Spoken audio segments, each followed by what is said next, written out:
you all set? Okay, great. Welcome to the Village Board Work Session for Monday, June 22nd, 2026 at 6:01 PM. We're here in the Village Hall Boardroom. Megan, would you take roll call, please? Trustee Briggs? Here. Trustee Banoski? Hello. Trustee Wojka? Here. Trustee Nazarian? Here. And Mayor Domeretz. Here. I am going to go ahead and take care of the land acknowledgement this evening. We don't have any guests that we need to announce. So this is a repeat of yesterday, because I just read this yesterday. Before we begin this evening, we would like to recognize the Seneca Nation on whose ancestral territory we are gathering. The present-day village of Fairport sits on traditional Seneca land. The Seneca Nation, with the Mohawk, Cayuga, Onondaga, Oneida, and Tuscarora, make up the sovereign Haudenosaunee Confederacy. With respect, we acknowledge the people of the Seneca Nation on whose land we now live.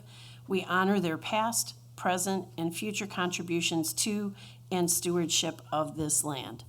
So that is our land acknowledgement, and what I shared with the board before we started this evening is we have an executive session that we need to squeeze in before everything else on the agenda. So let me get to that.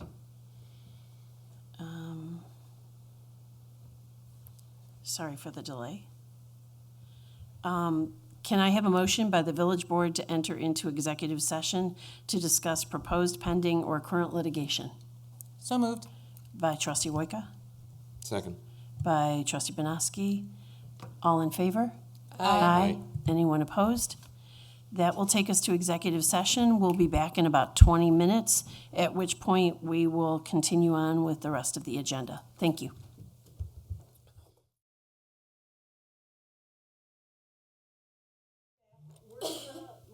Item number 1, which is the sustainability plan review, until after we go through items 2 through 7, which are motions and resolutions, and then we can actually dig into the sustainability plan review. So I'm going to take us to item number 2, a motion by the village board to authorize a collective bargaining agreement between the Fairport Benevolent Association, Fairport Police Benevolent Association, and the Village of Fairport for the term of June 1st, 2025 through May 31st, 2029.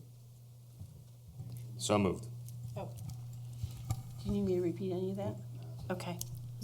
Banoski, Second. by Wojka. Quick discussion. If you all take a note, this collective bargaining agreement started, it will be retroactive. It goes back to June 1st, 2025 and continues out till May 31st, 2029. Does anybody have any questions for Brian or Megan about this bargaining agreement? Okay, hearing none, all in favor? Aye. Aye. Anyone opposed? That will be unanimous. We have an agreement. That's a wonderful thing. Item number, I have a question, but it didn't really have anything to do with accepting their contract. Sure. But I did see in there that there is a rules and regulation handbook and a general orders book. Yeah, the police department, all police departments, just like fire departments, they have their kind of their operating procedures, how they respond to incidents or police chases, or how they go about doing arrests or whatever. So those are their rules and regs and their general orders that dictate how those operations happen. Are they online? They are not. Is it something, I'm a curious Yeah, folk, yeah, you know. Yeah, yeah. Would I'd you like like? to Would you read like them, it? yeah. Would you like a copy of those? Sure. Okay. We will get them to you. anything else? Okay. Then we'll move on to item number 3, a motion by the village board to authorize the clerk treasurer to make the following budget amendment associated with the police department front doors capital project. H.3120.225, police doors, $40,000, and H.5031, transfer in of $40,000. Can I have a motion, please? So moved. By trustee Banoski. Second. By Wojka. Any questions about that? Aim here is to get something that's got a lot of durability, because it looks like right now those are steel, which means they're just rusted, and it's, I mean, like, I'm assuming we're gonna go with some It'll sort be of either aluminum or something like that. aluminum, Yeah. correct. We were standing in front yesterday afternoon, and I was like, oh my gosh. I don't know why An they animal would could put go steel right back through through that there. hole. It's weird. They did that with the steps out front and other things too. It's odd, but nevertheless, aluminum will be back in there. We won't have to worry about this again. All right, cool. So in the current budget, we have $20,000, so we're adding 40 more for a total of 60? We are, because we initially were just looking at the, there's 3 bays, because it's an old fire station, so each one of those is, so we were looking at the most left one where the actual door was at, in need of repair. And then through further evaluation, the one in the middle is also deteriorating as well. Not to the same degree, but it's doing so. So we're not going to just go do one and then not do the others when they're all kind of deteriorating at the same rate. The one by the front door, where the door is, obviously gets more abuse just due to the salt that comes by that, but due to the walkway and that type of thing. So we're just going to replace all 3 and have it done. It's all going to look the same, match, have the same quality to it, and it needs it. It's time. Okay, silly question. Sure. The front entrance door, which is a vestibule, and then that back glass door, 1, 2, you just said 3. It's the 3 exterior glass facades. So if you look at the police station, there's 3 bays where 3 fire doors were there at one point. We're replacing all 3 of those. The entire glass facade of the exterior of the police. We'll walk out together. Because I see doors, and I see the back side of the doors of the vestibule, but are you talking about, So if you're looking Like at it, windows? there's a bay here, a bay here, and a bay here. There's 3. Yeah. so we're So like doing the part all that- of those the and the offices behind inside? it. Not the interior. We're not doing the. I don't think we're doing the interior vestibule door, window. I think that's okay. Got it. Yeah. Any other questions? Any other questions from the board? Okay. All in favor? Aye. All right, Anyone opposed? That will be unanimous. Item number 4 is a motion by the village board to establish a capital project titled Fire Department Truck and Portable Radio Software Updates, and to authorize the clerk treasurer to make the following budget amendment. H.3410.245, fire truck and portable radios, $11,000, and then a transfer into that of H.5031 of $11,000. Can I have a motion, please? So moved. By trustee Nazarian, Second. by trustee Wojka. Do you want to explain where that came from real quick? This was requested by the fire chiefs. The radios that we bought in 2019 have critical software updates that they need as soon as possible. They looked at the capital plan and they wanted to add this, and we are going to push out the thermal imaging cameras out a year just because the fund can't support both. But they agreed to that. That was their decision, Yep. right? Any questions from the board? So this is a new project. Yep. Yep. Okay. If there are no questions, all in favor? Aye. Aye. Anyone opposed? That will be unanimous, which takes us to item number 5, a motion by the village board to establish a capital project titled Village Hall Entrance, and to authorize the clerk treasurer to make the following budget amendment. H.1620.230, Village Hall Entrance, $20,000. H.5031, the transfer in of $20,000. Can I have a motion, please? So moved. By trustee Wojka, second. by trustee Banowski. Do you want to give a brief description of what that is? I know you started to talk about it a minute ago. So yeah, this is where the final stages of the work we've been doing out in front of Village Hall. We replaced all the concrete and so forth. So as you know, the exterior steps there are they're deteriorating, right? So they get a lot of water, concrete's porous, a lot of salt. The rebar is pretty shallow in those sidewalk and the steps as well, which is unfortunate. So anyway, what's happening is it's cracking and spalling all the steps. Those steps to replace would be over 6 figures. So we're trying to sustain that. So what we're going to do is dig all that out, cut it, re-Portland cement, and redo it correctly. And then we're going to put a epoxy coating over it to make it last, where it's no longer porous to the elements, and we can prolong the longevity for decades, hopefully, on those walks. And then we're going to try to the point that we can, and I think we can. The railings are all rusted out. They're steel. They put them in the ground. But they're nice, right? So in an effort to save some money, but also kind of keep those railings, we're going to try to save them, pull them out, and see if we can weld in new steel or stainless onto those on the bottoms in the areas that are significantly rusted out, and see if we can save them to the point that we can. We got great fabricators in our central garage. Andy's, he works magic with metal. He's looked at it and thinks he can do some work on those and maybe save them. So the point that we can, we're going to try to do that. And then we'll take them off and repowder coat them, make them nice, and hopefully this buys us decades. But it needs to be done now. If you go up to those railings and touch them, they move a foot in each direction. So they need to be done and moved. So these are all preventative maintenance issues to kind of save this, keep beautification nice, but also save a lot of money and sustain the existing infrastructure that we have. Any questions from the board?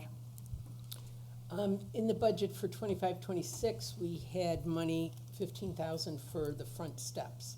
Did we just repair last summer as well, or did that just get pushed out? It got pushed out when we were looking at it further. This is something that we knew we need to do something. It wasn't enough for the full work. We want to fully go out and encapsulate those steps in some epoxy coating. We had somebody come out and does just this for these types of steps in an exterior environment. And then the railings weren't in there as well. We were just going to fabricate new stainless ones and make them kind of match what we've been putting out on the canal and stuff. And it looks very nice, but I think this would be a cost-saving measure, but also it kind of keeps they're pretty ornate, the ones that we have out there, to the point that we can keep them. I'd like to do that. If they can't be, or the labor and the cost and the time to do it doesn't make sense, then we can pivot. But I think we have the talent in-house to do that and clean them up. And then, again, we can sand them all down and powder coat them, and we should be in good shape. I'm really hoping this is going to work. I think it will. So we're kind of recycling the money in the budget from last year. So Correct. Yeah. Correct. So it's only an additional 5,000 Yep. for this work. If we don't do this, I mean, to rip those steps out, you got to remember that those steps are actually holding up, from a structural standpoint, the terrace or the ceiling that's above that, where Santa holds. So then all that has to be benched while this is all being worked on. It'll be a massive undertaking. It'll take months. It will be a thing. And not to mention all the concrete we just poured will probably get destroyed in the process. So this is really a measure that we're doing that I think we need to in order to kind of sustain what we have. No, And for that's a good plan. $20,000, I don't think you can go wrong Yeah. based on the true cost should we have to replace that. Mm-hmm. You know? Any other questions from the board? All in favor? Aye. Aye. Anyone opposed? That'll be unanimous. Item number 6 is a resolution authorizing additional expenditures from the General Capital Reserve Fund for the 2026-2027 capital expenditure plan.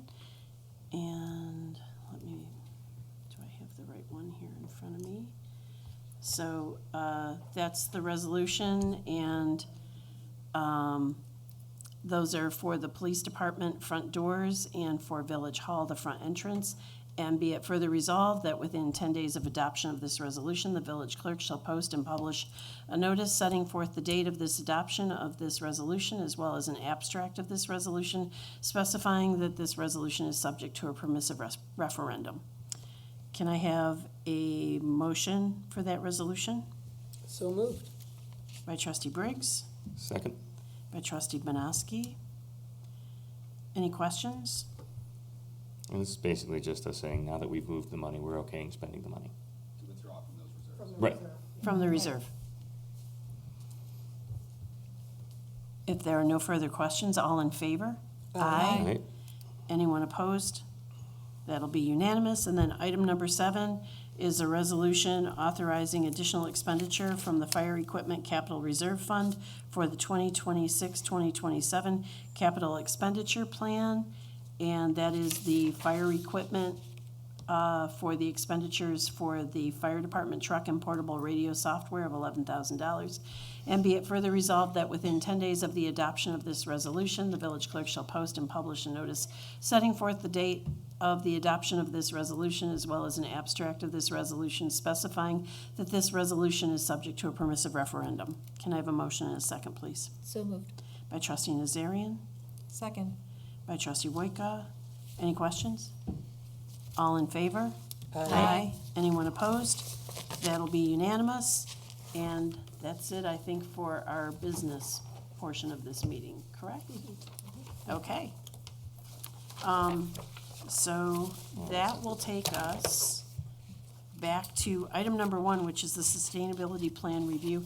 And Brian, I know you had to go someplace. You are excused. Have a great evening.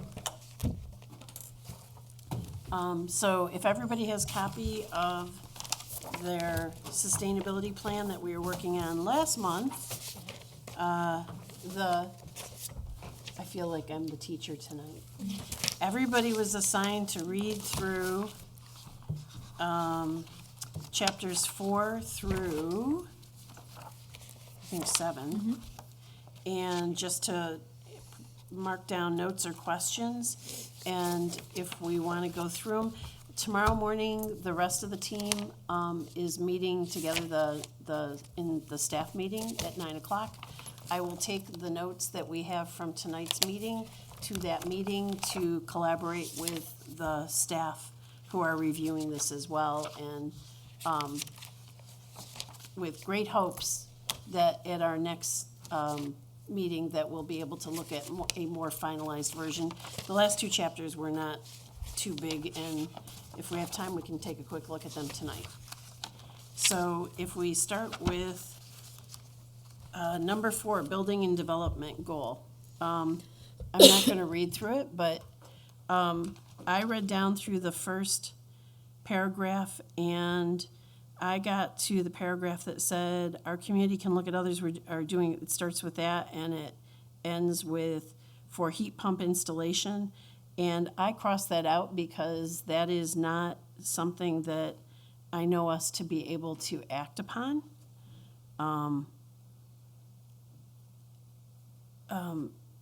There's this passage of the All-Electric Building Act. I don't know that that is formally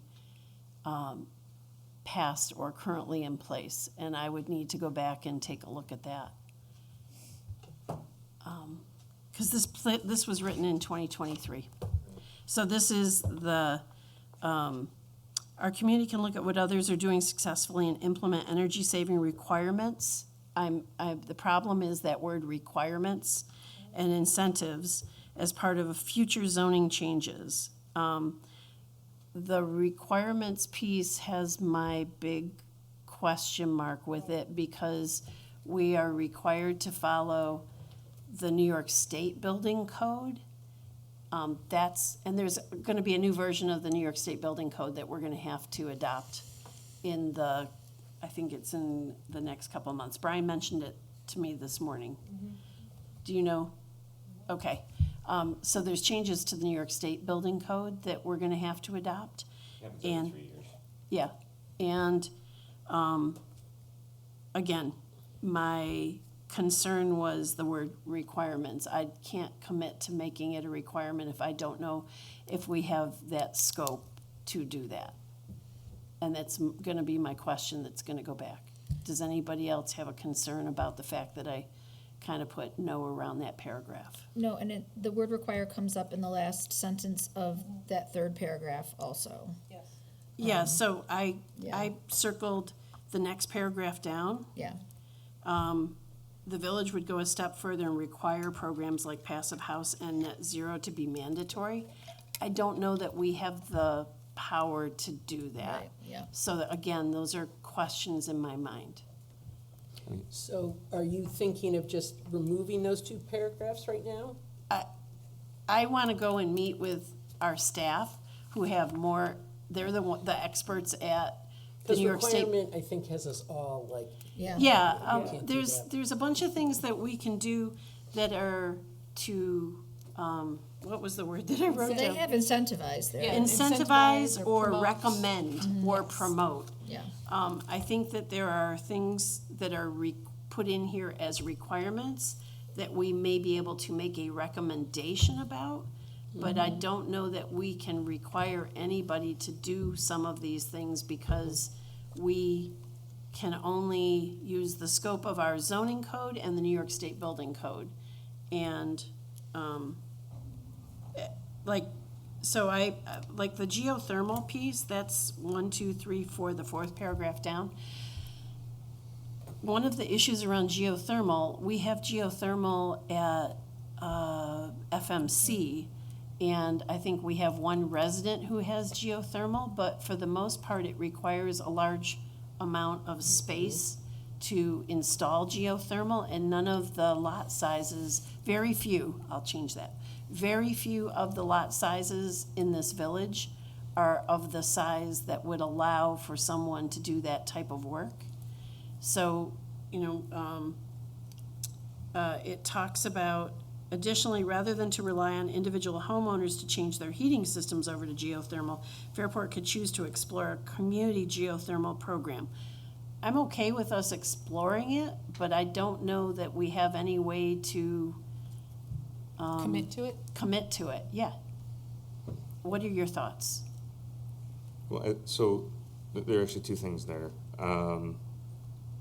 I do believe that there is a legal ability to make things required in terms of adding to building code. So I believe it's possible. It's whether or not we think it's something that we want to do, Yeah. and the mechanism for doing that, right? I think one of the things to balance when you start looking at some of these is that they can make things more expensive, and if you have the budget for that, then great. But I think that's something that I would like to have more of a conversation and a better understanding on, in terms of what ways are there to help maybe offset that cost so that people who are looking to either rent or buy don't end up absorbing that brunt right up front, right? Because a lot of these things, they obviously do pay off in the long run. They certainly reduce costs, but they do come with like a kind of a lump up front.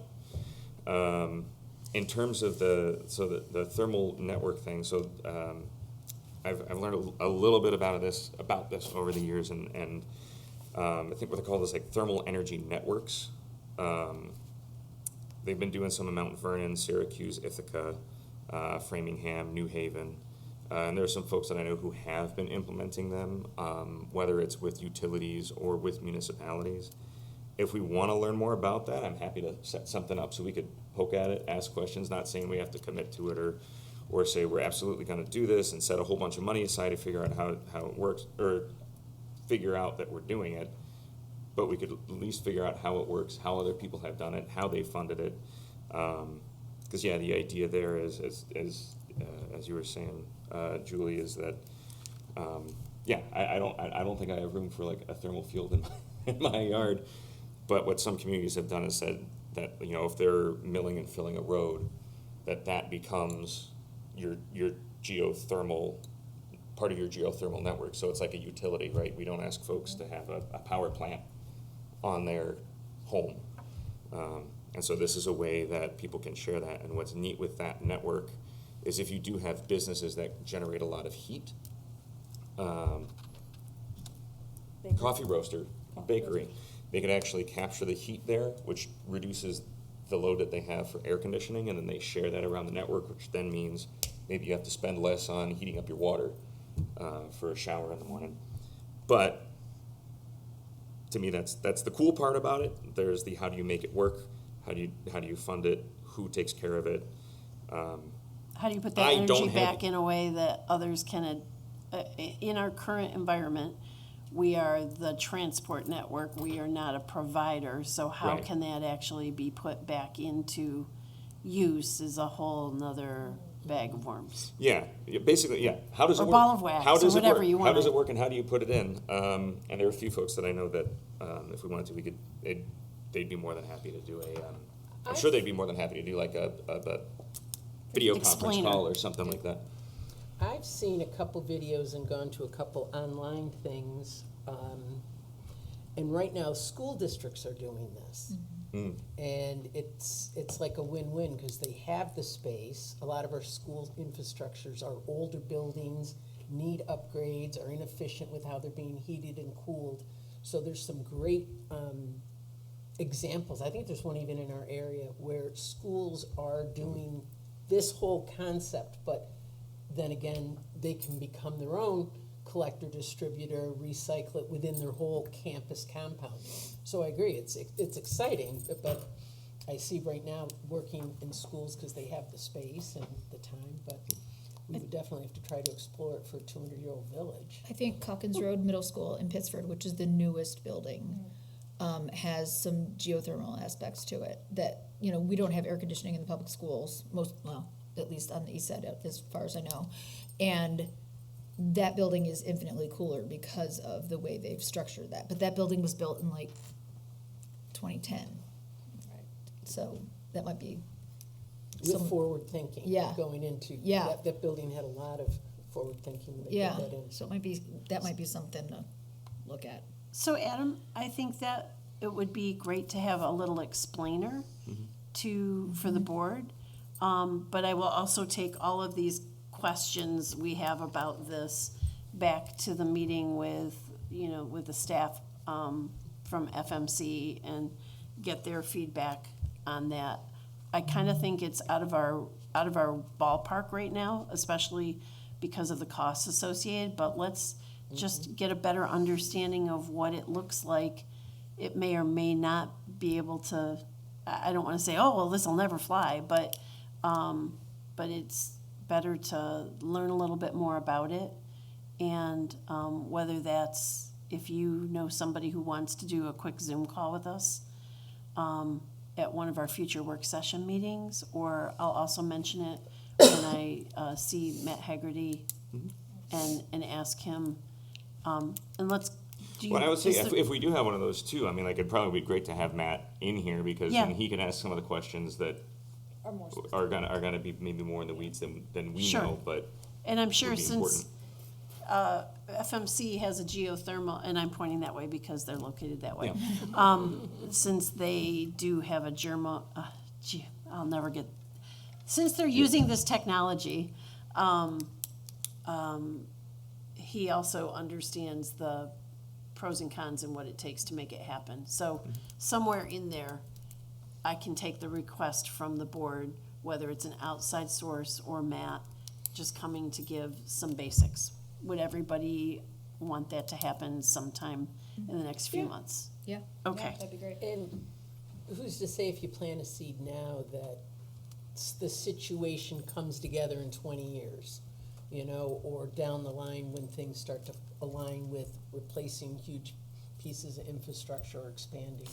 But Sure. it certainly wouldn't hurt to have some of these, conversations now. well, and it also actually one of the things it does help too, especially if we're trying to push for electrification. Folks who are plumbers and working with pipes, we're also kind of telling them, hey, you still actually have a future because we still have pipes for you to work with. Right. Absolutely. Is it worth looking into whether the July of 2022 Department of Energy grants are still floating around? Well, I mean, because everybody kind Yeah. of was in a weird spot at that point, and I'm wondering, grants supporting pilot programs might be, Gone. yeah. But I'll ask. Yeah, I mean, I don't know, ask. everybody might have put things on So hold. I'll ask, are those grants still out there? Probably not, but, And actually, I did look it up. The All-Electric Building Act did pass in '23, but its implementation has been encountering delays. It's, So- I knew there was something that stopped it from going all the way to where we would hear about it. Great questions, great lookup. We'll talk about having somebody come in and talk about geothermal in the future. And this whole section, I'm sure, will be rewritten by the next time you see this. If we go to the italic portion, it says the village could require that all appliances installed in new or significant rehab projects be Energy Star certified. I would like to change that word require to say recommend. And then I said include product data for appliances in building permit application materials. Because we're doing a recommend, I don't know if that's, at this point in time, I don't know how easily our staff could facilitate, here's all the, because like if somebody's getting a new refrigerator in a kitchen, they don't have to get a building permit for that.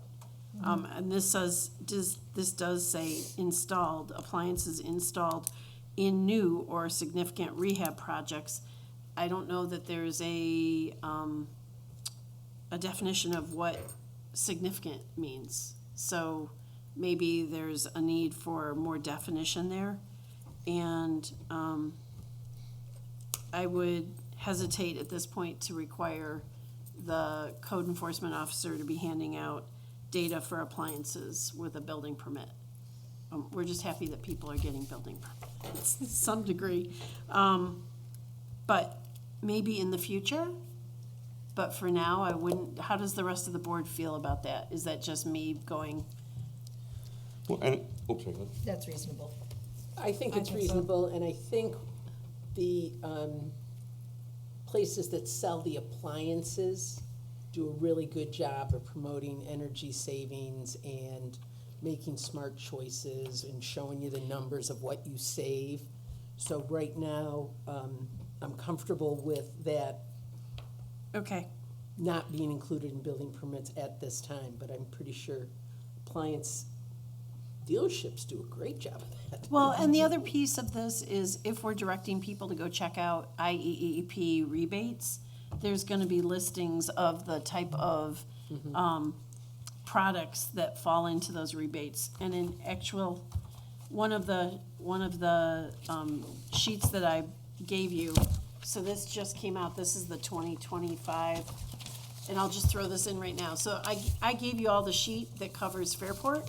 This is the IEEP, the Independent Energy Efficiency Program Environmental Sustainability Report for 2025.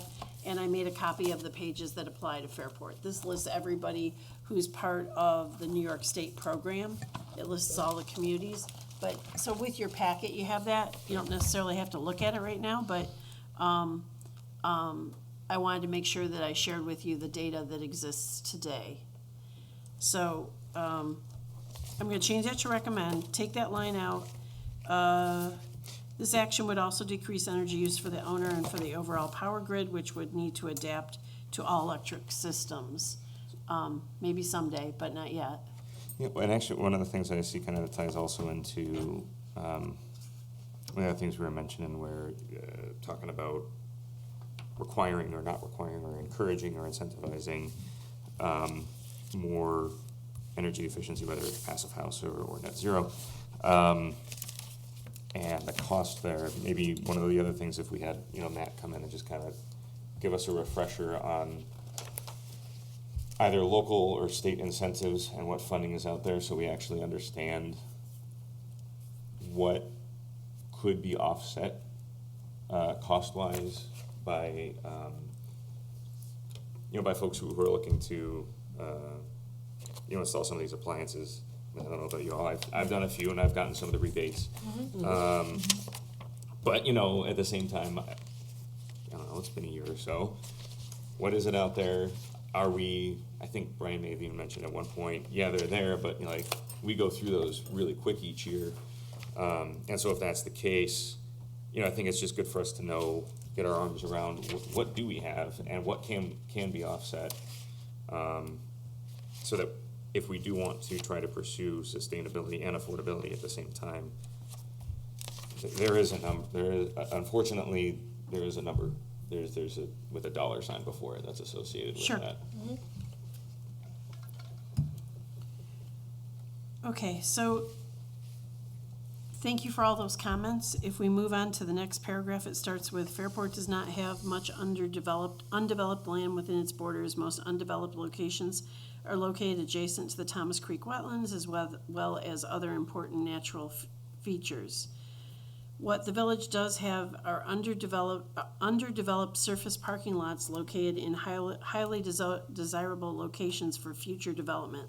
Such locations as the landing and the box factory in the center of the village. The box factory is private property, and while the village landing is public property, at this time, we're looking on how to redevelop that parking lot in a more green manner, but we haven't moved forward on it yet. I don't see that as, when we were working on the comprehensive plan, there were a lot of dreaming pictures about what could happen. I don't think currently there's a plan to move in those directions. Those are like, what if you could do this? Or, for example, some of the dreaming pictures were about changing how Liffridge Lane was developed. Well, that's all private property, but when you develop certain zoning code or when you develop that plan, you're setting the stage for what you want to see there in the future. I don't think we have any way to control this right now. But for example, on Liffridge Lane, a building which was an engineering firm, the one at the end of the box factory parking lot is getting redeveloped, and it's likely to have a restaurant on the first floor and housing on the second floor. So it actually is starting to move in that direction, but I don't think there's any action that we can take in terms of this sustainability plan to say, okay, well, we can just go out there and tell, we're gonna get rid of that parking lot and we're gonna do X, Y, and Z, or we're gonna tell the person who owns that private property how to reconstruct their property. It's a nice idea, and we can encourage it, but I don't know that we can go out and say, we're gonna get rid of that parking lot and we're gonna make it something else. There needs to be something else that is gonna accommodate the parking that gets used there. Right.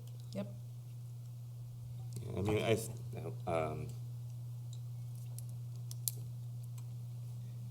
as somebody who made some of those what-if drawings, I know, I agree. It's one of those, first off, it would take, I think you have to get to a certain capacity or something once you get to that point where you're having a conversation more and more frequently. It's also one of those, so unless, I don't know, somebody comes along and says, hey, I really want to do this, okay, great. But I think there are other places in the village that are lower hanging fruit that I would not be surprised to see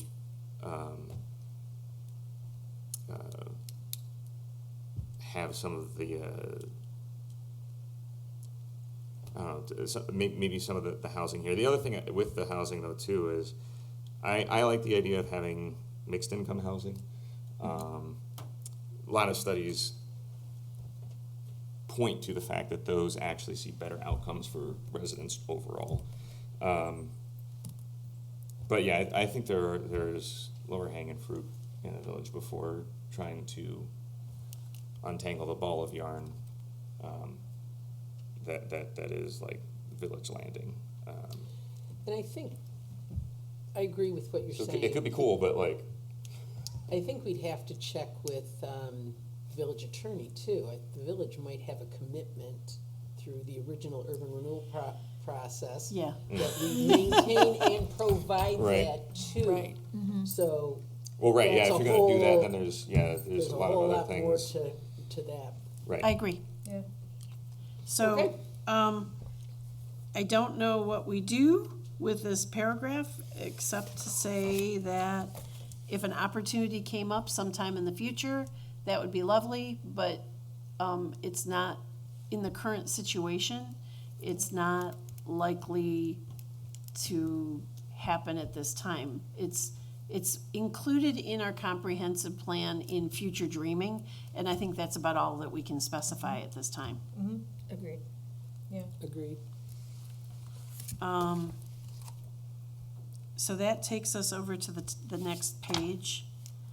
Can provide equity with home ownership through federal assistance. I kind of took that whole paragraph and I wrote, this appears to be outside of the scope of our control. Sorry, which Yes. one? Which one? The where stars had that one. Also, where's the beginning of that sentence? I think Yeah.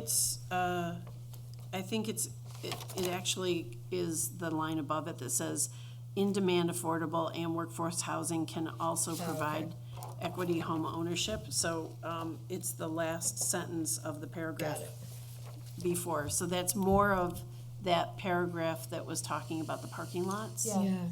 And then it starts to talk about creating multifamily housing developments, and creating those in those locations.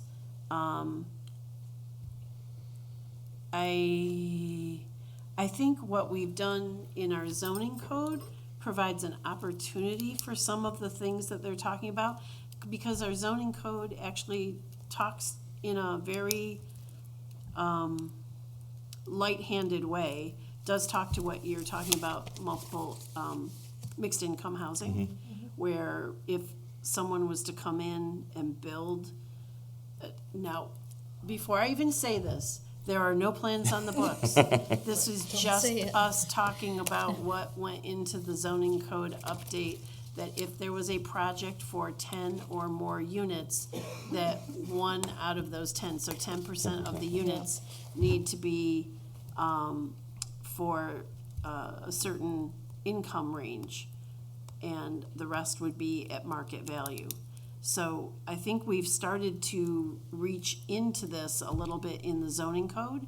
That does not mean that anybody is proposing anything, nor are there plans anywhere before the crowd rushes into the room to discuss it. But we did set the stage for that in the zoning code update. Right. Right, and some of the other things that they're talking about too is there's a lot of incentive for, well, not a lot, but there's incentive for, infill development rather than, tearing down forests and farms. Yes, Oftentimes it's called what they call like brownfield redevelopment, and so that's some of those things overlap with some of the other strategies that the state tries to help with.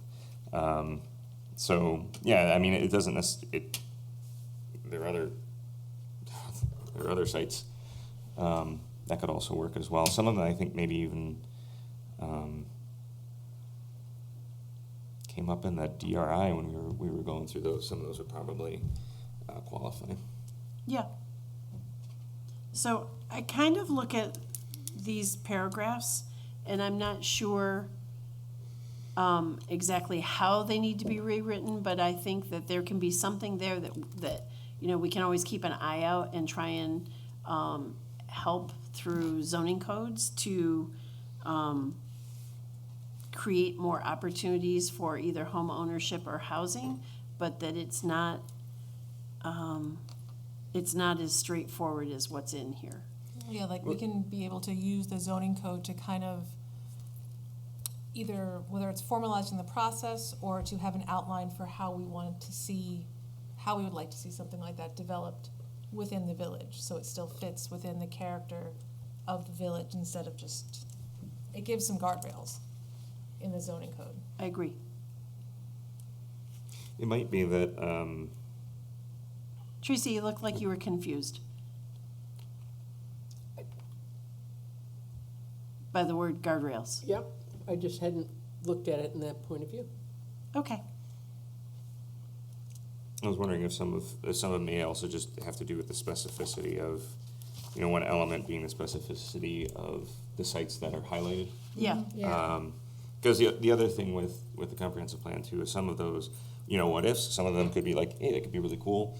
Some of them, they're also intended as a way to illustrate that spaces that initially we thought couldn't have a neat thing on it, could have a neat thing on it. yeah, And I think that's a little bit of what maybe they're getting at here, but since it focused on specific sites, maybe that's where, so maybe taking this statement and making it more general and Perhaps. referring it back to the comprehensive plan and the zoning. Yeah. some of the goals of the comprehensive plan and, Because it almost implies that those are the targets, And they're not. and they're not. Right. or at least not now, Right. Right. not in the foreseeable future. But there's no Right. specific goal toward those particular places. They're just in here as examples, but Right. taken the wrong way. They get pulled out and, Yeah. well, you can't do that because so maybe the Well, that better was- way to word is examples of what this could look like, but I get what you're Yeah. saying. It's Yeah. more a theory with, idea behind it versus we're gonna go do this and we're gonna go Right. do that. Yeah. Specific actions. In specific locations. Okay. This was one of the, this one and the next one were Yeah. the ones that I had the most notes on. Does anybody have any comments about the next paragraph, which is, there are cities and towns throughout the country and New York where local government has adopted supplemental energy code? I don't know that we have any supplemental energy code. I mean, the only thing I could see here is I actually, when I was reading through, I was like, oh, this actually feels like a different touch to requirements. Whereas if you say, hey, if you do some of these other things that we'd like to do to, meet kind of like some stretch goals, maybe there's some benefit you get. But I don't know what that would be, and I don't know what we'd have to define what that is and what the benefit would be. Okay, Does that make sense? Rather than saying Yeah. you must do Yeah. 20% better than code. Hey, if you do these things and your water usage goes down more than code, I don't know. You get a Tootsie Pop. I don't know. But I so thought there was more. So let's take that and thought let's there. go back to what is the actual goal at the top of this section? Encourage the preservation of open space, the renovation of existing structures over virgin development, and the construction of residential, commercial, and institutional structures which reduce their impact on the environment. I think that there are themes in here, but not necessarily clear-cut actions that fall within the scope of what we can do for that. However, I think that there are things that we have done in the last couple of years, whether that's looking at the comprehensive plan or looking at the zoning code, where there is a push for certain amount of green space, or how people look at their lot and trying to tie it to those exams, that statement at the beginning of this. Am I just talking in a circle, or does that make any sense? Makes sense. It makes sense.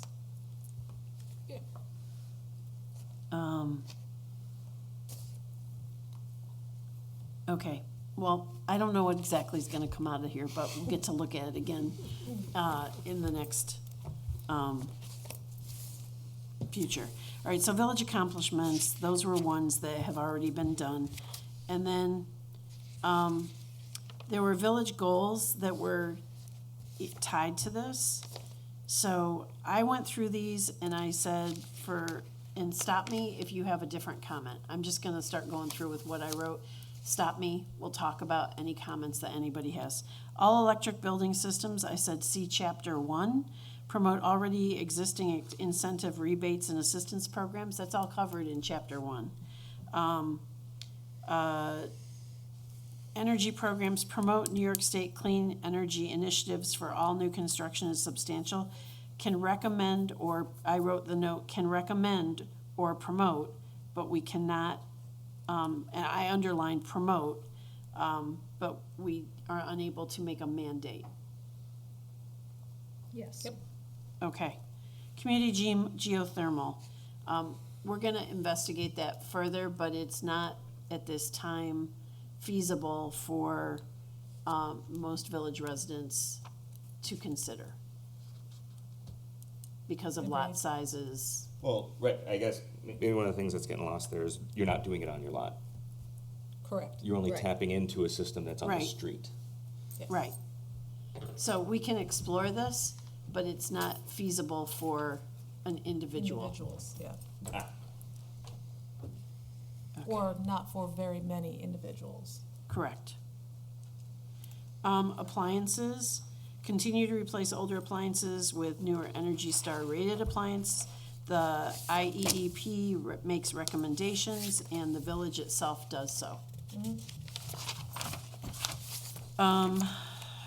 Building envelope performance, require net zero or passive house requirements on all new, I changed it to say recommend that the village cannot require it at this time. And we just talked about having a little bit more information about net zero and, passive house recommendations. Yeah, so that's Go the other, ahead. for me, one of the things that's interesting about Passive House too. Did I put it in here? Put it under G, sorry, never mind. I'm sorry?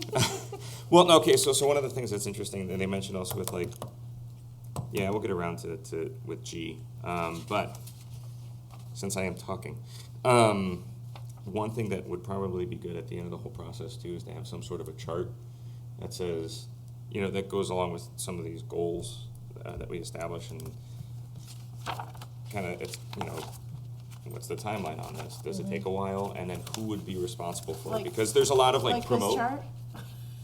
Yeah. Yes. So there's a lot of promote, but you know, who Who's in who charge of promotes what? that? Yep. Who Yeah. And that creates was the what promotional materials? That was what I had started, that chart that I put in the very first chapter. Right. I took the items that were in the update Mm-hmm. and I put them in a chart and I haven't gone back and charted anything else. But we can Right. consider doing that for the Right, just- final one. Yeah, especially, you know, again, like it's just, we see a lot of promote or communicate. Okay, who does that? Where does it come from? Want to make sure that, you know, when we, if we're gonna use the words, figure out what those words mean for us. When the Yeah, rubber so meets the then road. it makes the goals more tangible when we decide who is Yeah. responsible for what. Yeah, that way we don't go to a department and say, hey, have you done it yet? And they go, oh, that was us? So, yeah. And being I think clear. that's the next step after we set this, Yeah. but then we have to Right. have those tables that talk about how do we actually do any of these things Mm-hmm. or put them into place. Okay, so in E, I said recommend, not require.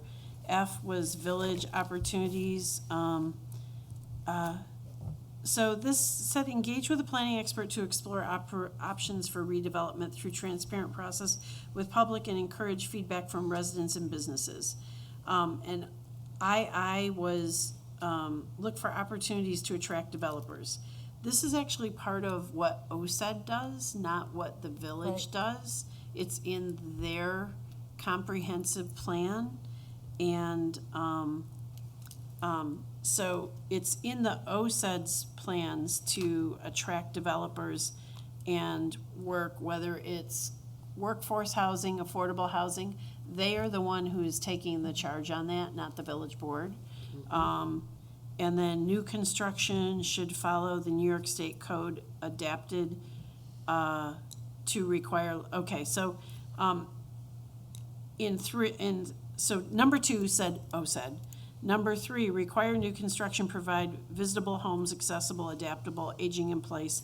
So new construction to follow the New York State Building Code and the updated zoning code.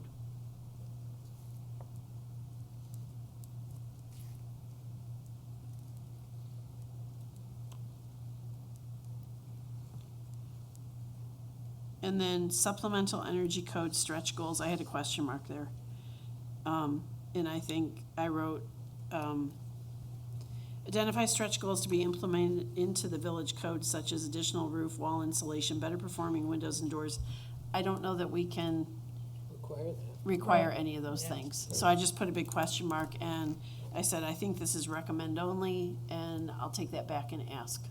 Well, so, okay, so that's what I had there. That's where we were talking about that last paragraph, where I see the stretch goals as actually maybe something that's, has more opportunity than the requirements, because the way at least that I was reading it in that paragraph, it was almost something where you could suggest or recommend that people do that they somehow get some sort of a tangible benefit from.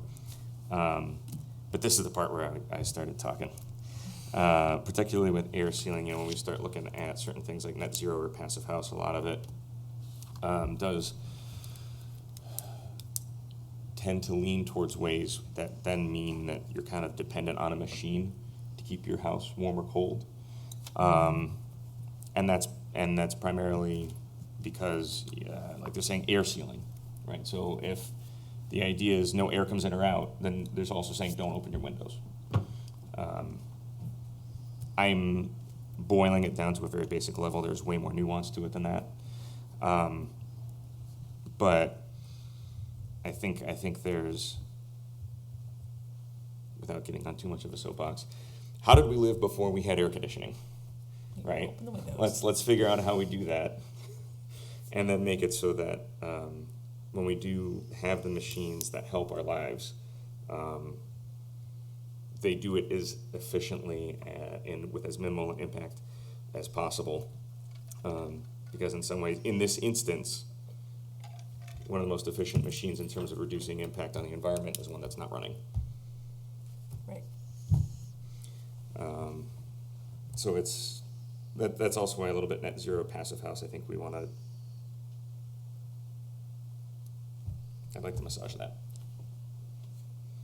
Sorry. Okay, I'm lost. From the architect. I'm So lost on that with one. passive house, what they'll say, what they're trying to do is minimize any heat gain or heat loss. Okay, And one of the ways that you do that is you minimize or virtually eliminate instances where you can gain or lose heat. And that's when they come out and they do like the little thermal cameras and they show you all the little cracks where things are coming through. Sometimes what that means is it if taken kind of to one extreme, it means seal off your house as much as you can, so that you're not losing or gaining heat. And one of the ways you do that is make sure that all the windows stay closed,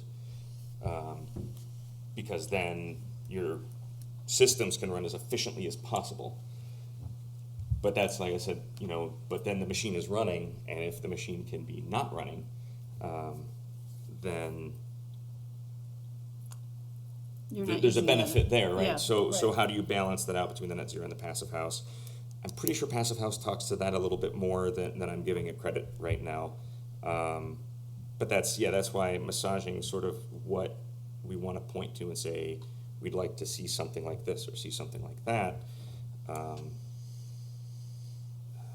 Again, I think it's a recommendation. Yeah. And not you must meet a certain goal. Right. Because how many houses in this village were built before 1940? Right. A lot, A lot. the majority. Most of them. That's why I picked that number. Yeah. Mine turns 150 this year, so. Which makes it more challenging to try and live. It's great if you're building all brand-new housing, but when you consider that most of the housing in this community was built before 1950, it makes it a lot tougher to try and meet up with any of those standards. Right. We're just And thinking holistically about all the So systems. we gotta think of a Insulate, balance insulate. between what's offered in here and what reality is. Yeah. And maybe it does mean we need to have somebody come in and give us the download and like hit me over the head and you can all say, well, Adam said this and Adam's wrong. I'm fine with that. But yeah, maybe that is what it means. We have to make sure we Okay. know what that means, or what these. How you doing there, Net zero. teacher? And Good. like when the High Street senior living was built, the developer themselves put in heat pumps. Which has, Technology has changed, but at least they took the incentive to do yes, that when they they were did, building. They a did, larger that was unit? sponsored by OSED.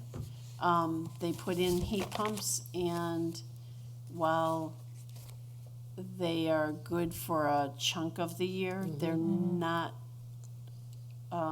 good for, they don't have a backup system, like an emergency heat. And so those residents complain that doesn't stay warm when it's really cold outside. And I think we've been at NICOM with those same conversations. It's like, great, but you have to allow backup because we have the whole Adirondacks, Northern Tier and things like that, which your best intentions are, it's not gonna work. Absolutely. Mini splits, is that what they did? Did they do the mini splits? I think they did some kind of mini split. Okay. And the technology has greatly improved. Yeah. It adds to Yeah. that. So, for example, we have a heat pump at our house, but when we're under 27 degrees outside, we have to run on electric heat versus using the heat pump. Emergency. Don't tell Matt. Don't tell who? No, I don't think they allow. I don't think they allow the electric baseboard heaters anymore. We don't have electric baseboard heaters. Oh, This okay. is, it's all part of a heat pump system. I assure you. You can, She's up and to code, okay? She we're up to does the code, whole- and yes, you can do electric baseboard heaters. New ones? I think don't, old ones. you know what? I'm not, I'm I'm not talking that part of code. Yeah. Because you will go down a whole rabbit hole if you start asking that question. Yeah. Having to do with the 1980s and development in this community. Does anybody feel the need to add anything more to all the questions we have about the building and development chapter? No. Okay. Let's move on to chapter 5. I will give you the charge to come back. There's no goal statement attached to this. There's a whole bunch of paragraphs. Yep. But It's a lot of words. there's a lot of words. Yeah. If anybody would like to come back and send me an email with your suggested goal statement for this, I will. we will talk about it as a group and see if it fits. Because there really should be a goal statement versus just Words. words. Words. This goes a lot into a lot of background. I would tell you that I did not write anything on the first paragraph. I did not write anything on the second paragraph except support bike lanes and biking ways, because I think this isn't even transportation, but look for ways to support bike lanes and bikeways. In the farmer's market, that one, I think that it comes down to, there's a great deal of support for our long-term farmer's market. And if there are opportunities to create a year-round market, that we should explore them. But the questions I put is, what is the location for the winter market? And where is the funding for the winter market? Because it would require finding an indoor space that was available and fit the dollar amount and the space. And then, so I support it. I think it's a great idea. I think that it's something that we can continue to pursue, and it should be one of the land management goals. One thing as I was reading through, how many declared parks do we have? Pardon me? I thought we Just had, speak how many declared parks? I thought we had at least 4. Potter, and then there are 3 declared parks up Right. in the Winding Brook area. Yeah. Where- Barnum, that's a park, right? Have we, It's is that, not I a don't declared know park. if we've It's officially green declared it space. yet. Yeah. But I was wondering if it was 4 or 5. Has I had on there. Kennelly been declared? Do you know if that's officially parkland? Not sure. Can we give you the request to? That parcel in front of Village Hall, I'm not sure.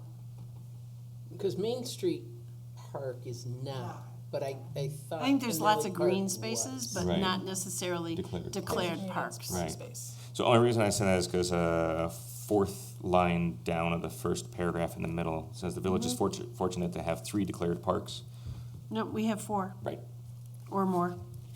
All right, just wanted to make sure.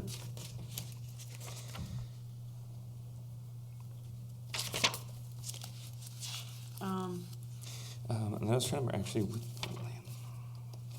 So under that paragraph with the farmer's market, I put funding and location. That could be something that we keep that in there.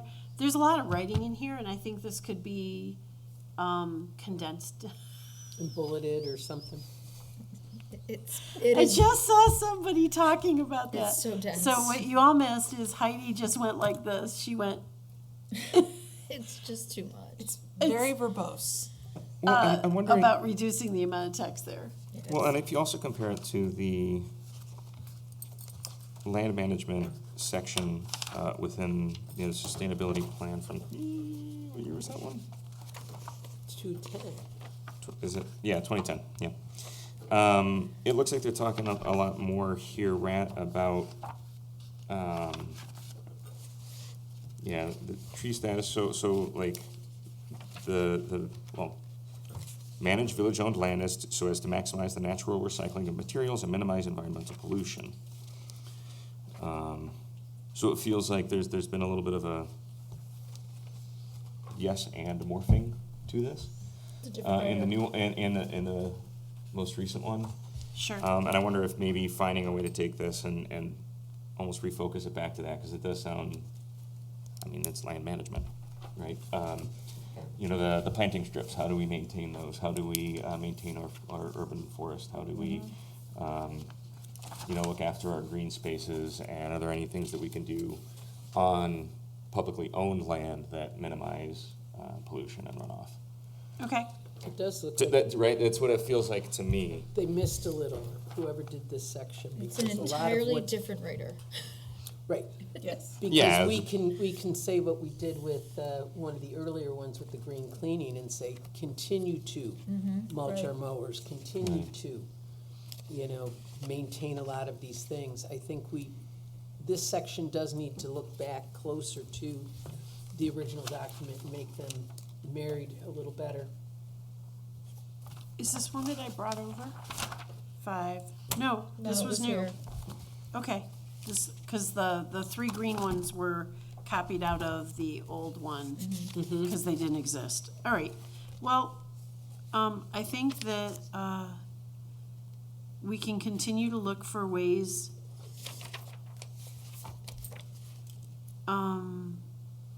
with our village property to, let me come back with some We've seen suggestions. some pretty good progress on a few of these other things here too. But in the farmer's market, funding and location, the Expo, I want to say, that I just read something Yeah. that the town of Perrington was gonna start doing some maintenance work for the Expo. I think you are correct. Yeah. I can't remember where I just read that. I think it was on the town of Perrington's, Their webpage. yeah.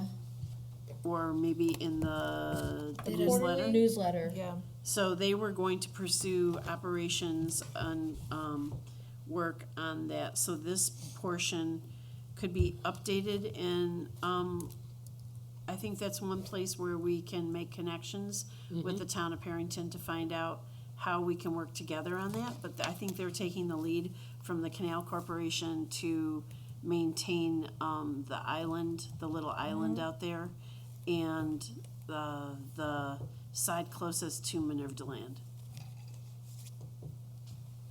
Yes, when I initially read this, that whole project could definitely be, you know, upgraded with a better path and all that. It's really underutilized and it's a great chunk of land, so I'm glad the Perrington's taking the lead on that.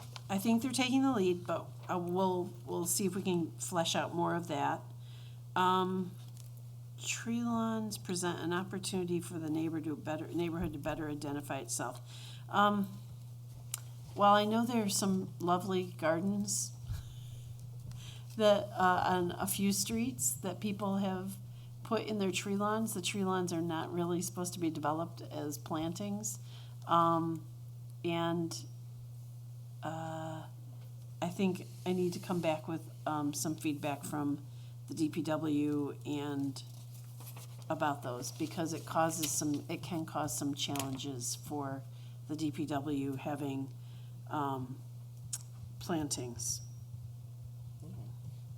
Yeah, I'd be curious to hear that, because, I mean, I don't know, I think it's kind of a neat idea, but, I like seeing the differences, but I wanna do what I we're supposed think to be it's doing. happening naturally now in bits and pieces. There are Yeah. some people who are have, doing it and maintaining them gorgeously, but not all. maybe that's true. As homeowners end and new homeowners don't Yep. have that And love life or whatever. happens. yeah. But I wondered if, exactly what you're saying, do we encourage it or just if it's happening, because it's kind of happening? Let me ask the DPW for some feedback on Yeah. that section. And I will bring it back to the team. Are you okay if I keep moving on? You're Yeah. looking up the Oxbow, right? Yeah. All right, so Sarah's looking up the Oxbow. 'Cause now Water, it's driving me crazy. I remember reading it. so water conservation 6, I again asked, what's the goal statement here? I think a lot of this is outside Well, of, Wait, we it's got, we chip, didn't- Still, some of the village we didn't goals, go do through we the wanna? goals. oh, they're pretty much, so pedestrian bicycle links, connect a dedicated cycling route from the canal path to, I think that there's some questions that I have about this with regard to these paths.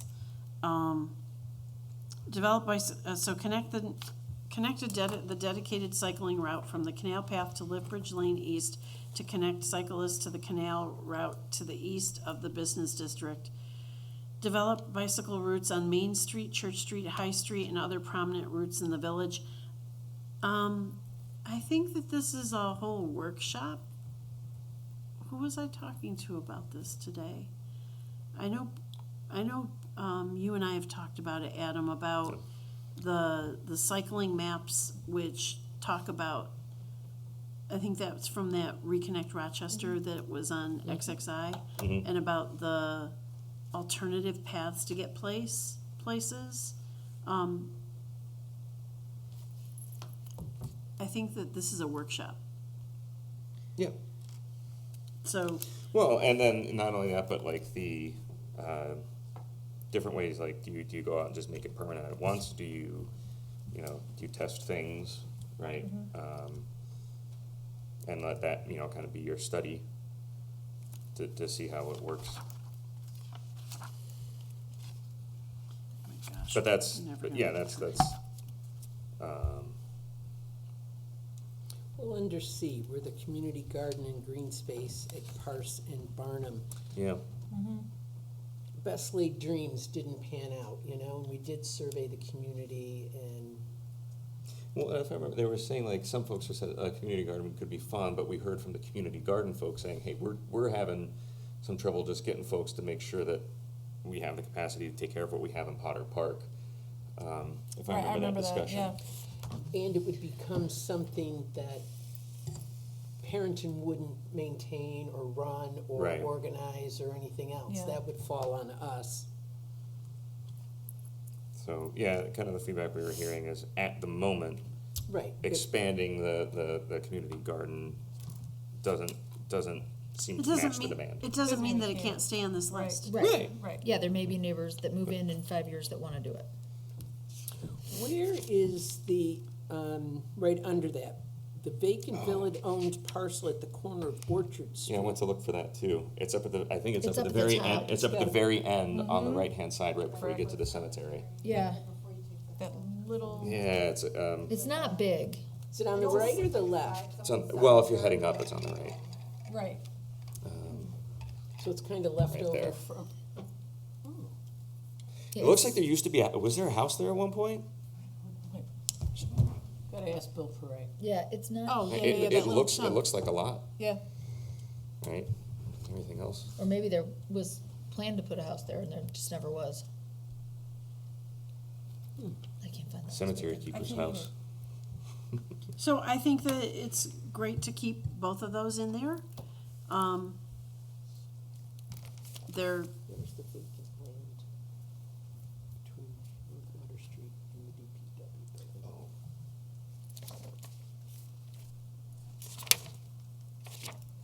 building. working with the town of Perrington, the New York State Canal Corporation developed the walking path on the Oxbow on the Erie Canal. I think the town of Perrington is working on that. Yes. But we can look and We're see trying to if find there's. I can't find it right now, and I'm like not paying I attention. know I saw it. I I know don't I know did whether too. it was an email that I got or an article I Maybe it read. was. I'll Might find be it an later, email. I just don't wanna, Yeah. But look for ways to partner. yes. That's what I said, I was like, yeah, sure. Look for ways to partner and promote.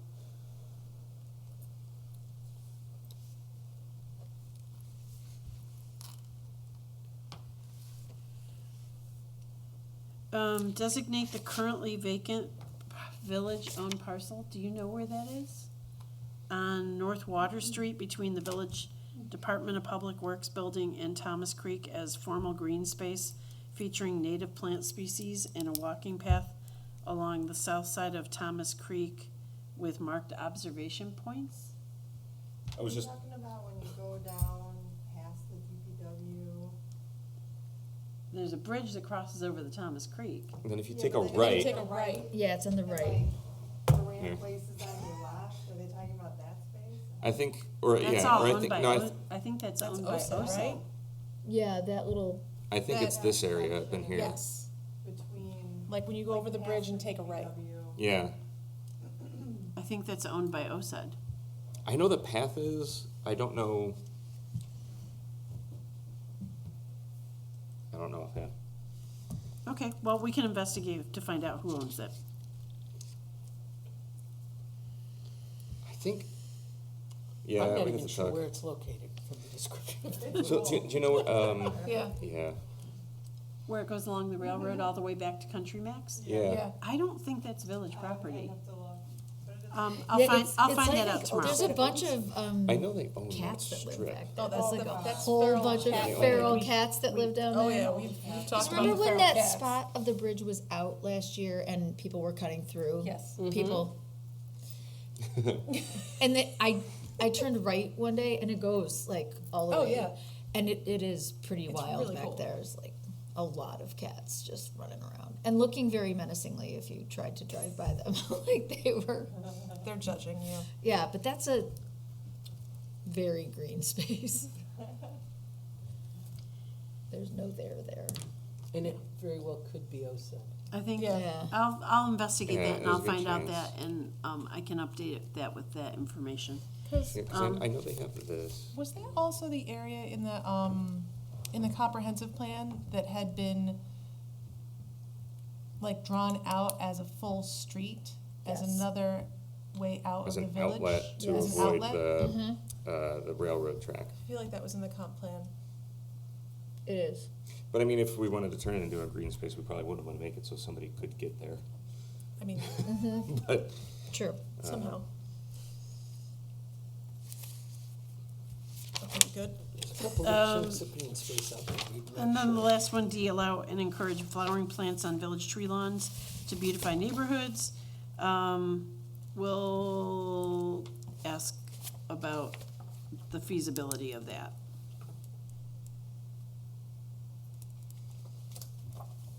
There are a lot of cute little fairy houses that are in that area. Oh my God, that's my favorite, the little fairy They're houses. very sweet. Okay, it's 20 minutes to 8. Is everybody here burned out yet on, I can tell, we've all kind of lost our mojo with this. How about water conservation goals? This is only a one-pager. Yeah, let's do it. Let's And- get water and conservation I kind done. of gave it all to the Monroe County Water Authority for the most part. I mean, So, there's a lot of background information. Needs a goal. Oh, yeah. It needs a goal. And then, so in the second paragraph, the village has already moved towards water conservation with the installation of high-efficiency plumbing fixtures in municipal buildings. The village can also consider offering incentive programs, rebates, or tax credits to homeowners and businesses to encourage the replacement. I don't think we can. right, because it's Monroe County Water Authority. The I mean, yes, if you're doing plumbing, it's gonna go through the code enforcement, but I don't know how we fund that. Or if we are even, I just wrote, is this even allowed? I had that same question under the conduct water use audits, like, that doesn't seem like what I we have do. next to Yeah. all of those, not Village Monroe County Yeah. Water Do we, Authority. Can do we we do kind of, that? I mean, wouldn't, I don't know about y'all, but when I go and I pay my water bill, I always kind of look at what I used.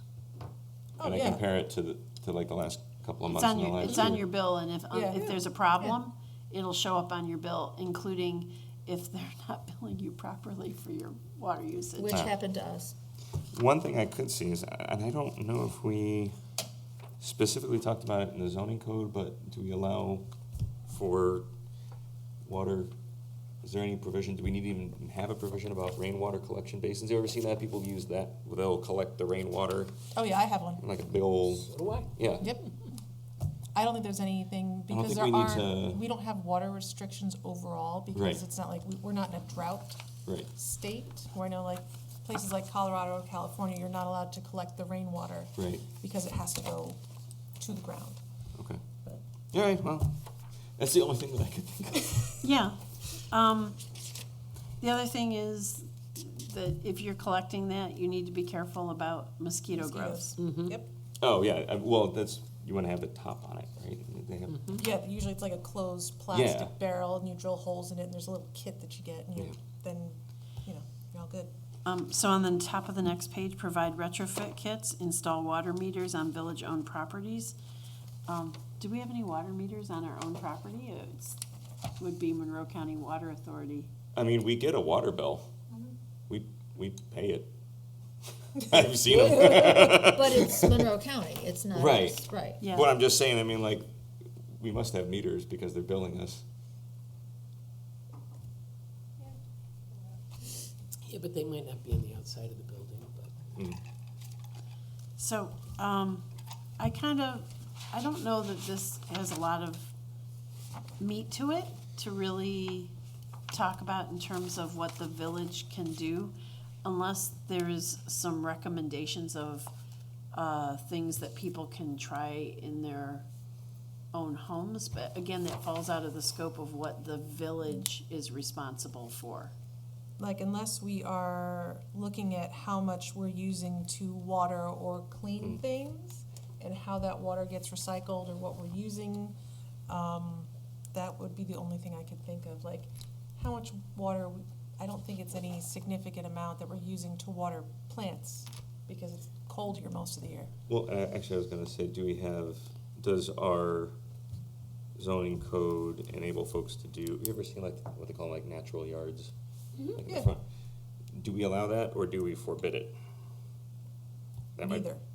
I don't think it, There I are don't some think don't it's in remember. it. yards. There are mow requirements, It has to like. be under if it- 8 inches or 6 inches or something like that. I think that's the mow I requirement think for there's the a mow height. requirement, I think it might be 8 inches that Yeah. Okay, you have to keep it at least to 8 inches. do we know if And that, there's organizations out there that will reach out if they're finding a property in neglect, either through, Oh, yeah. to Oh, neighbor yeah. to neighbor, Yeah. help them out. Someone will contact them and help them if there's been a change. Is there someone hurt? Is it an Right. old property? well, I guess what I'm saying is, does that mean that we effectively said that you can't have one? Kind of, yes. Okay,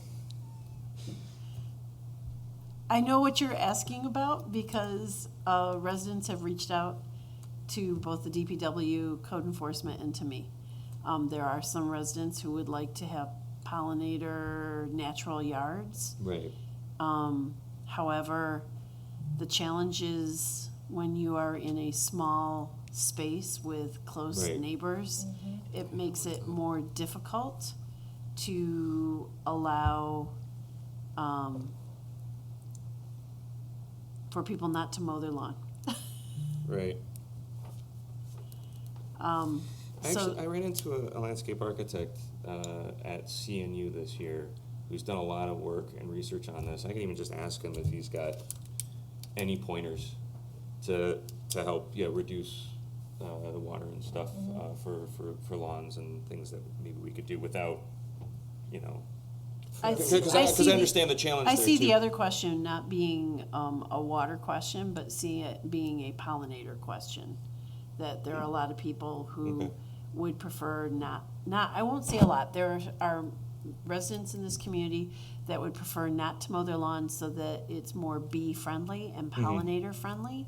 And it becomes a challenge when you are in a village where you have a lot of people living in close proximity that, unfortunately, you may have to have requirements of, well, if it's in a portion of your backyard that nobody can see, that's probably fine, but if it's your front yard, it probably doesn't fly so well. And that's where the requirement might come to have to have it mowed to at least 8 inches or below.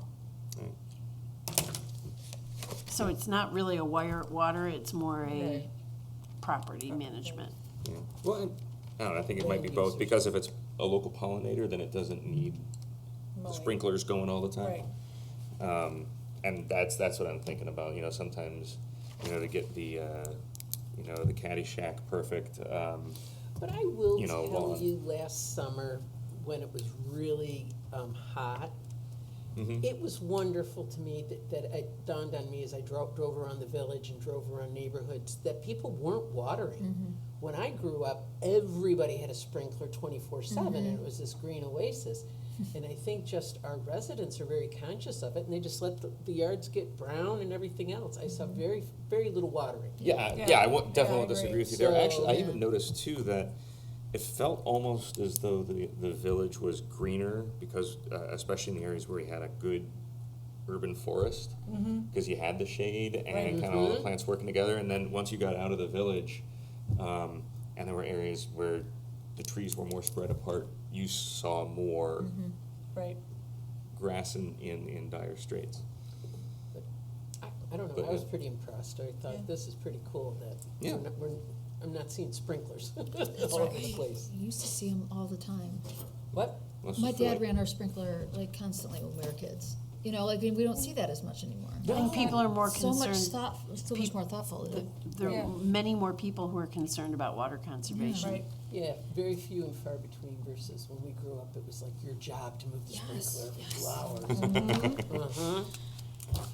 So Okay. for this section, can we use that similar wording we were talking about before, like partner with the Monroe County Water Authority and encourage, like leave the section in there, but it really doesn't pertain to us that much, so. I think if we put a goal in there that says encourage Yeah. Yeah. a certain behavior, that could be, you're just encouraging it, you're just saying, hey, we support it, and if possible. So I'm taking votes for goals for this too, and we'll put them together and decide which one is, all right, so the next one, transportation. I see way too much purple on my pages for us to start it at 10 minutes to 8. Do you want to pick Yeah, this there's up a lot. again? Transportation Yeah, is. that's fine. Yeah, It transportation. was gonna be our reach goal anyway, I think that was 7 if we get there. Yes, 7 if we could do it. Okay, whatever you say. No, that is what we said. And I'll also, for the next time when we meet together on this, I'll also have feedback from all the departments. Sounds good. Well, that's Thank you saying- for everybody for contributing. Go ahead, Adam. As I was saying, then speaking of transportation, I know we were, the point came up about, I think at our last board meeting about the bikes coming through. Yeah. Seems like it's a little too close right now to implement something, but we'll be putting that on Brian's radar for next year. I think that's a great idea. Yeah. Yeah. I think it's a great idea. Talk to you them say when they're that here. With on July 15th, we got the bikes Yep. coming through. There were some folks who came in and said, hey, what about just putting signs on maybe one side of the street that for the day, no parking on this side to encourage bicyclists to come up and down. Main Street It's or on, like on Main, into the oh, village. sorry, on Main Street. That was Right. the key. You In my, didn't in my think. mind, it made sense.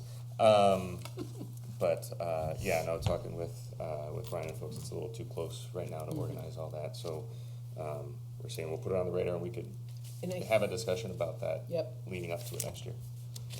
And I think they have, to help them cross right Main Street, I think there's a lot of people and bodies there to help So, them, Right. encouraging, through the Canal Codes and partnership to make Yeah. sure that's a safe cross for them, because there are so many. I would like to. My husband's going yeah, to as- training, he's gonna do Oh, there that we next go. year. Well, no, because what could be cool too, when we do that, there might be some other ways that we could, what could be really cool is like, you know, bringing kids out or something to see it and find some way to maybe involve, I don't know, find a way to, Make it like a little like a race atmosphere, like Yeah, having like like an kids and event or something, families yeah. to just cheer them on as they come into Fairport and, The did Parrington mules said- have bells? We could do mule bells if they, no? I mean. Okay, I'm making the- stuff up the now. cowbells, cowbells are Oh, we're used gonna really need more often cowbell. in, I know that. always more Where's the cowbell. beaver? Always. But cowbells are very popular for cycle races. Okay. All right, I'll say that, I have quite a few. Okay. Okay. Onward. I was just gonna go through the last couple Yes. things that I put at your places. So last Thursday was the Monroe County Association of Villages, bi-monthly meeting. And, something that I will share out with the team that's not in here is, Pittsford, Spencerport, so the Village of Pittsford, Spencerport, Ogden, and there's a couple other communities have put together code, Ogden, Spencerport, and the Village of Pittsburgh have put together some code for e-bikes, especially for e-bikes that are not Not class one or class two? bicycles. Oh, the more like motorcycle motor- e-bikes. Motorbikes. They're, Yeah. Vroom, vroom. yes. Yes. So, I asked Brian, when I spoke with him this morning, that I was gonna forward along what the code is and ask our team to take a look at the code and see if there's something worthwhile. They said out in Ogden and Spencerport that they're having good success with the code that they wrote. And it has to do with the fine that you have to pay to get your bike back when it's been confiscated. Which is very different than what used to happen with skateboards, and skateboards were broken and blah, blah, blah, blah, blah. That's not what this is. So I'll forward that along, but I've asked the team to take a look at that to see if there was something useful in there. The other thing that we talked about that I gave you copies of, for Tracy, Heidi, and I, this is not the first time that we've seen the Dignity Index. And there's a website, dignity.us, which the index is this, it comes as a card like this, and you actually think about it in terms of looking at your language that you're using, and it's good to be an 8, 7, 6, or a 5, but it's not as good to be a 4, 3, 2, or 1, and it's about speaking with people, avoiding speaking with people from a place of contempt. Ease divisions, prevent violence, solve problems is what they call this. The reason I brought this up is the Association of Villages is looking to bring the speakers who spoke at NICOM locally. They're still investigating the cost of it. And they're looking to partner with towns and probably some of the school districts to bring groups in together. As someone who attended not only the general session, but the individual workshop with this, I would highly recommend it. Someday you two will be asking somebody who's next to you, do you think my comment was a 2 or a 5? And hopefully you'll get yourself up to a 5 versus being a 2. And we did some great workshopping of this to put it into action, how you change your language to speak from a place of, I always. Dignity. Dignity, Yeah, yes, yeah. versus contempt. So the scoring guide is just samples and examples, and that's 2 pages, and then the dignity index itself, it comes like in a card like this, and there's examples on the back of it. Oh, if you go to the website, like dignity.us, they have like a daily little practice, so it's like the New York Times Sudoku version of practicing your interpretation of a comment. You kind of get to grade it and then figure out how close you were. And The examples that she uses in the workshop are very Ted Lasso-ish. Ted Lasso, all the way. So if you are a Ted Lasso fan, you can see Ted talking, using the dignity index and how he responds to many things. So that's why I put that in front of you. It's a good website if you want to go investigate it further, but also to let you know that the Association of Villages is trying to bring these speakers to the Monroe County area. The other thing that I received that came from Cornell, I made a copy of 2 of the cards. There's 4 different cards that came from Cornell, and they're actually in conjunction with the New York State Department of Transportation. Community Corner, that's not where that belongs, and it talks about grass clippings and snow and the fact that they don't belong in roadways. Snow does, so it goes through objects often placed in the right-of-way, which is ROW, freestanding basketball nets, garbage cans, other objects placed near or on the road pose safety risks, including traffic hazards. Garbage cans are allowed to be placed in their designated pickup areas on pickup days only. In the village, I believe the DPW website says the night before. Once garbage and or recycling has been picked up, all cans and bins must be removed from the right-of-way or the roadway as soon as possible. Other things that are by our village code not allowed in the right-of-way, which for many people, that is the green space between the roadway and the sidewalk. And then when there is no sidewalk, it's 5 feet back from the roadway. So things currently in our code and in the adopted code and in the previous code, garage sales sign, driveway paving sign, windows and door companies signs, yard signs, political or other.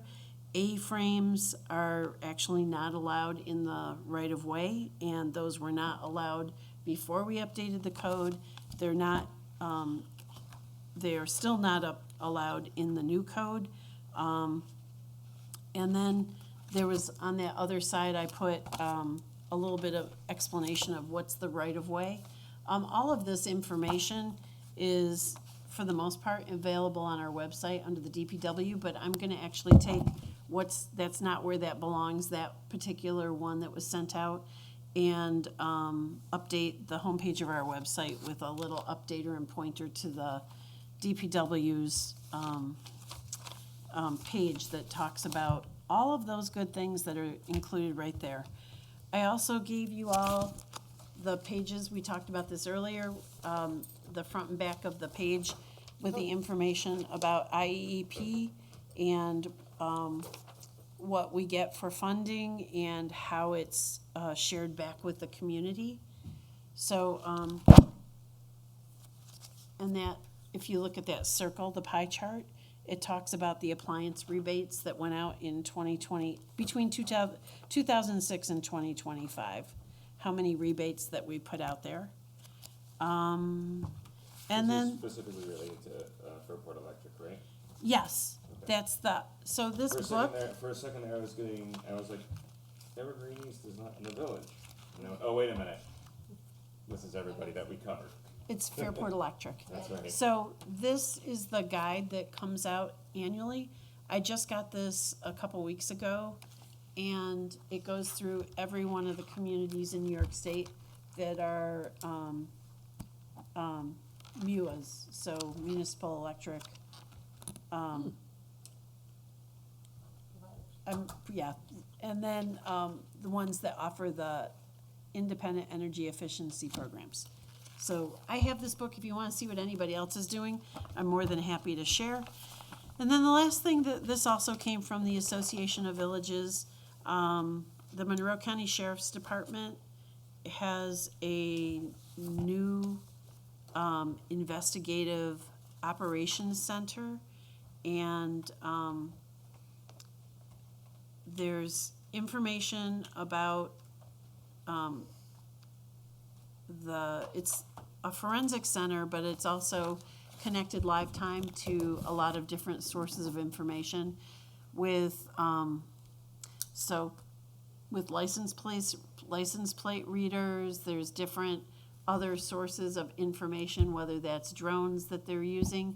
I specifically asked the question of Sheriff Baxter, what of this information is being shared with the federal government? And he said this is not for federal government use. This is for the Monroe County Sheriff's Department to do investigation work. So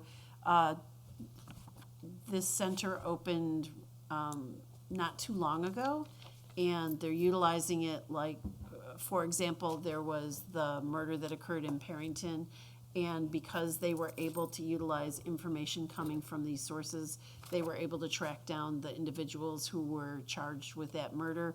Or it could be a case of you have a senior adult, perhaps with dementia, who has wandered away. They're using this type of information gathering to help find people who have gone missing in the community.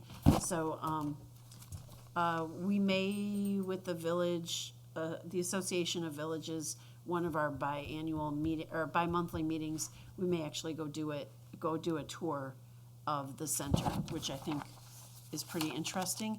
And it's 8:02, and I think, go ahead.